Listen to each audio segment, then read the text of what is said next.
Hello guys, welcome back to my channel. I'm going to be looking at a video from Big Think, which is Jillian Michaels, Don't Believe the Keto Diet Thing. This will be interesting. Short clip. How do we really decipher the thousands of studies that are out there on all of these diets? And the problem is, there's not many good studies on diets. There are perhaps thousands of studies, but they're not good ones. What people will do to try to sell you a false bill of goods is take one study and blow that study out as though it's the entire picture. Yeah, they do that a lot. They do it in the vegan diet. They look at epidemiology and say, this group of people that typically eats mostly plant-based foods has this life expectancy, these health outcomes, blah, blah, blah. Yeah, we know they do it. It's obvious. When, of course it isn't. Imagine you have a massive painting, but I only showed you this tiny piece of the painting, but you had no idea what the hell else was going on over here. There's no way you could get an accurate read on if this is a sad picture, a happy picture, a danger, like there's no way you could know, correct? So when we look at keto, here's why we're saying, or not me, but here's where some... She's a great presenter of her speech, but she does all this sort of thing, and I find it really irritating. It doesn't project anything to me. It just irritates me to listen to. Comment below if you're the same as me. You don't like all this nonsense. The advocates are espousing benefits. Well, what are we doing with keto, right? We're removing carbohydrates. Anything that elevates, you've got about 20 grams of carbohydrates a day that you're ingesting, which is essentially nothing. It's about 80 calories worth of carbohydrates out of what could be anywhere from a 1,600 to 2,500 calorie a day diet. So that's nothing, right? And it throws your body into a state of emergency. That's what ketosis is. It's our default setting. I doubt in our historical history of 350,000 years of being human beings in some way has been entirely stressful.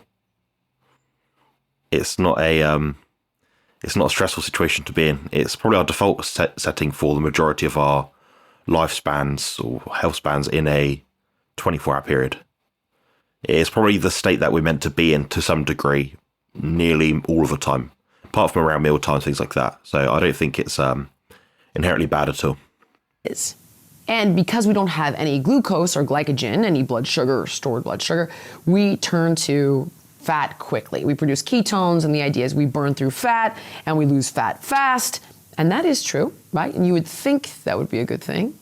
And in addition, people will say, well, I reversed my type 2 diabetes. Of course, your insulin level is through the floor. You're consuming 0 carbohydrates, so... That's probably the quickest way to reduce type 2 diabetes symptoms and blood markers. Yeah. I don't see what the contention is here. So you have no blood sugar, so your pancreas is not releasing insulin. And this can also affect conditions like polycystic ovarian syndrome. And, by virtue of that connection, it could also affect fertility. Fair, let's give it that. But here's what we're not talking about. There's 0 calorie restriction on a ketogenic diet. There's no calorie restriction in any diet because it doesn't pertain to the food, nutrient, and energy intake that we take in or do not take in each day. It's the wrong measurement. What? So you have a massive amount of oxidative stress. There's no consideration. Well, no, you'd only have a lot of oxidative stress if you're eating far too much food. If you look at a lot of studies on the ketogenic diet, so not just some studies, I'm talking about a lot here, your appetite is suppressed to some degree because you're running off more ketones. Ketone bodies do have a appetite suppressing effect. They almost prevent you from overeating. Not entirely, but they always do. Part of that is the ketosis itself. That's a physiological state. The other part is the fact you're eating more protein, more fat, which is more satiating. You have more regulated blood sugar. So yes, it does regulate body weight in that sense. And no, it's nothing to do with calories. Consideration of timing with regard to food. So your autophagy process is totally out of whack. Jillian Michaels, how are you going to measure the autophagy process? What blood test or markers do you have that can underpin such a thing? There aren't any. Your body is always in a state of decay or repair. The thing is, we want to decay the least but repair the most, whilst not having senescent cells. So we want to clear away the dead cells. In a lower insulin state where we're eating less glucose, less sugar, carbohydrate effectively, we'll have a greater state of autophagy because the dead cells are cleared faster. It's not about timing. Our body will do this throughout the day, all day, every day. It's not something that just happens when you're not eating or are eating. It happens all the time. It's obvious. Yes, fasting can increase this sort of autophagy state because you've got more to clear away because you're not putting as much in. But it doesn't just work forever and ever. We have to eat. You don't have to do fasting or intermittent fasting to be healthy. It's a useful tool, but it's not essential. In addition to that, it's very high in animal fats and animal proteins, which are great for your health. Look at this. Great. Top notch. So we're seeing that diets rich in saturated fats are poor for our telomeres. Are they? I don't know about that. Historically, human beings have lived for longer and longer and longer with more saturated fat. Of course, we have medical interventions nowadays which promote our lifespan, but definitely not a health span. In most cases, at least, anyway. So, yeah, saturated fat, good for you.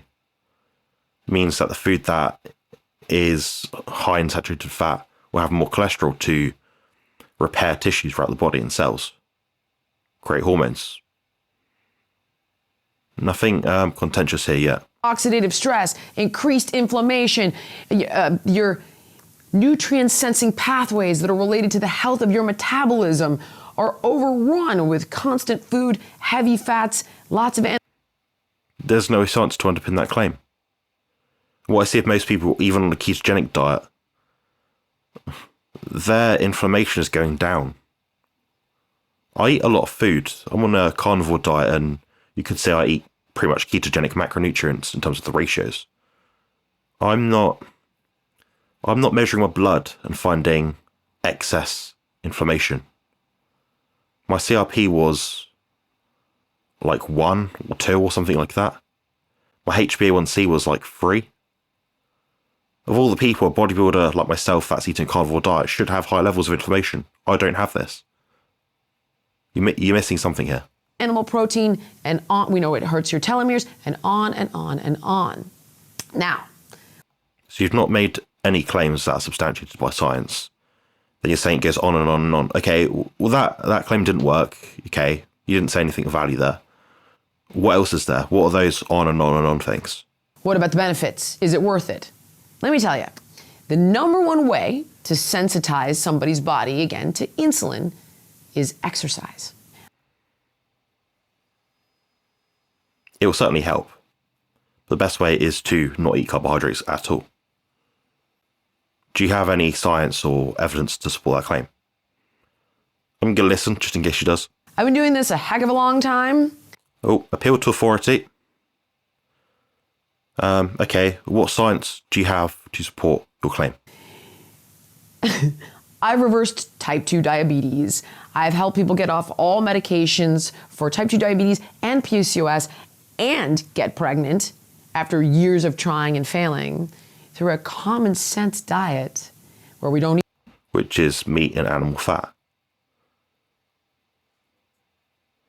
We're talking about the best case scenario here. So yeah, you probably could reverse type 2 diabetes and PCOS by having more whole foods and reducing carbohydrates a bit, things like that, obvious stuff, get rid of junk food. But what is the best case scenario? A best case scenario is a carnivore diet with an element of ketotic states into it. That built in. You're not really making any points here. We eat too much. We eat real food and we have balanced macronutrients. What's a balanced macronutrient? So I can give you all those benefits with none of the negative side effects of keto. And last, so you've not mentioned or underpinned any negative effects of keto.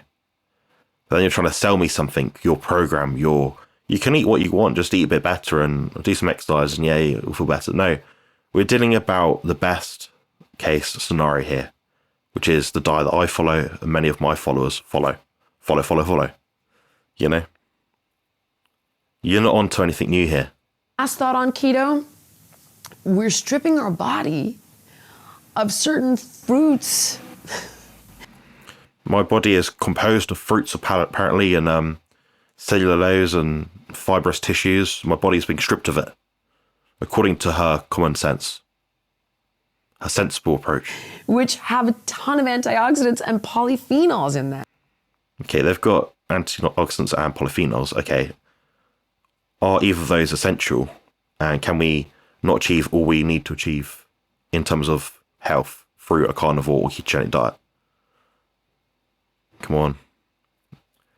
Polyphenols. Oh, this study, she's cherry picking herself here. This study shows that this polyphenol in red wine does this and makes you live longer. And this is, come on, it's in vitro. It's in a petri dish, for fuck's sake. How does that translate to human beings? What cause and effect studies do you have to underpin the fact that these polyphenols or antioxidants found within plant foods are helpful to human beings? There are none. You don't have any evidence. So, again, when we look at oxidative stress and free radicals and how they're aging us, we need to look at antioxidant foods that help to combat. Or just eat foods that don't cause as much oxidation. Animal foods. It's pretty obvious here. If we eat our species-appropriate diet, that'll be the best diet we can eat to achieve our health goals. Anything less than that is suboptimal. At that, when you start cutting out digestive enzymes in papaya and pineapple and mango and all of the beta carotene, which is one of the top things to help. Beta carotene. It's a suboptimal form, I believe, of vitamin A. Our bodies store retinol palmitate as our usable vitamin A. Why'd you put something that has to convert into that to get enough in? Isn't it better just to eat the whole thing itself in its natural state, in its normal animal form? Help keep your telomeres long. Something like keto is detrimental on so many different levels. And the amount of benefit is so small when we can take a completely different path, get all the benefit over here, none of the negatives over here, and all. So no benefits, only negatives. All right, let's look at the comments. I looked at this earlier and I thought it was quite entertaining. Oxidative stress, autophagy and telomeres. Jillian Michaels has learned some new words. And if she could just be correct on what she says about these things. Yeah. Thanks to Jillian, the keto community will grow exponentially. Yep, I'm sure it will. I'm sure it has 4 years ago. With keto, I lost 220 pounds in 2 years. I'm still dropping. I started at 584 and I'm currently 364 without calorie restriction. There we go. More anecdotes. I love all the reaction videos you inspired, just like this one. Thanks for bringing my attention to the amazing keto way of life. I've lost 10 pounds in the last month. I was going to list each point you made wrong in this video, but I've seen very good arguments already. So instead, I'm just going to share my experience. I have PCOS and fibromyalgia. I was constantly tired. Then I came to talk to Berg's videos about PCOS. Yeah. Yeah, another anecdote saying the opposite of what she says. I stumbled onto keto 70 days ago. It has changed my life. Another one. Lost 140 pounds on keto. No more diabetes. No more high blood pressure. And no more CPAP. So no more having to wear a breathing machine in the middle of the night to get yourself rested. The state of emergency thing continues to make me low. So I've been in an emergency state for 2 years, but I'm still alive. Yeah. Yeah, Ansel Keys. Yeah, she is correct about cherry picking studies, definitely. Thank you for saving me from getting too far into this dangerous diet, Jillian. So far, I've only lost 40 pounds of 2 pant sizes. Went from £322 block to £185. How many doctors have now debunked Jillian? I've lost count. I'm not even a doctor, guys. I'm a nutritionist. The dislike ratio speaks for itself. So this is back in the day. You could see the dislike ratio.